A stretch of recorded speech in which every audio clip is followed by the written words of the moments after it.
देवी और सज्जनों, जब आप इसकी कथा सुनेंगे तो आप अनुभूत करेंगे कि ये कथा केवल सुनाई ही नहीं, दिखाई भी देगी।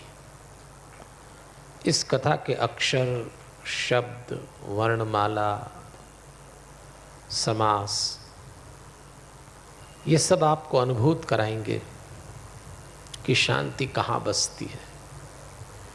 इस कथा की मीठी और प्यारी बोली आपको ये संदेश देगी कि प्रेम और अपनापन जितना दूसरों पे हम छिड़केंगे उतना ही हम सुगंधित होते जाएंगे।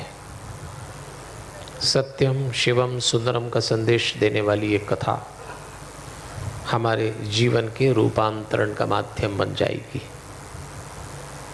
इस सत्संग में आपका आगमन परमपिता परमेश्वर को आश्वस्त कर रहा है कि मनुष्य बनाकर वो निराश नहीं हुआ। तो चलिए कथा में चलें।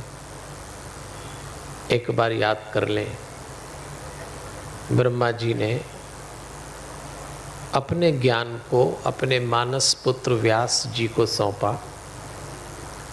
उन्होंने उसी ज्ञान को 4 वेद में संपादित किया।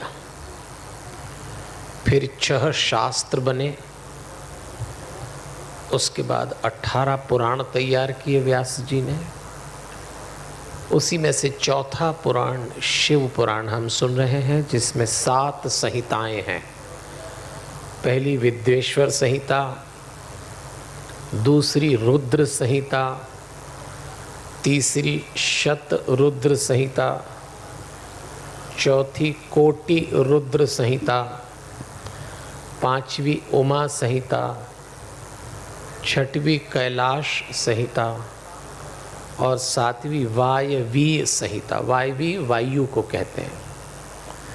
तो 7 संहिताएं हैं। इसमें 261 अध्याय हैं और 24,000 श्लोक हैं।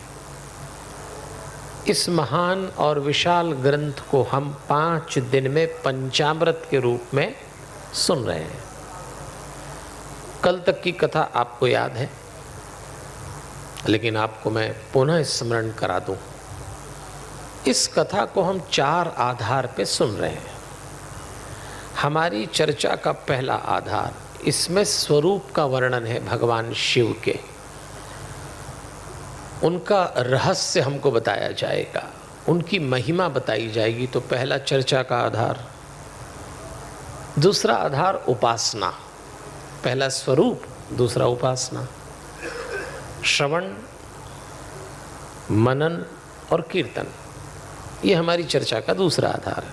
तीसरा, इसमें 5 ग्रंथ समाये हैं। महाभारत संसार केंद्रित, गीता व्यवहार केंद्रित ग्रंथ है, रामायण संस्कार केंद्रित है, भागवत उद्धार केंद्रित और शिव पुराण परिवार केंद्रित ग्रंथ है।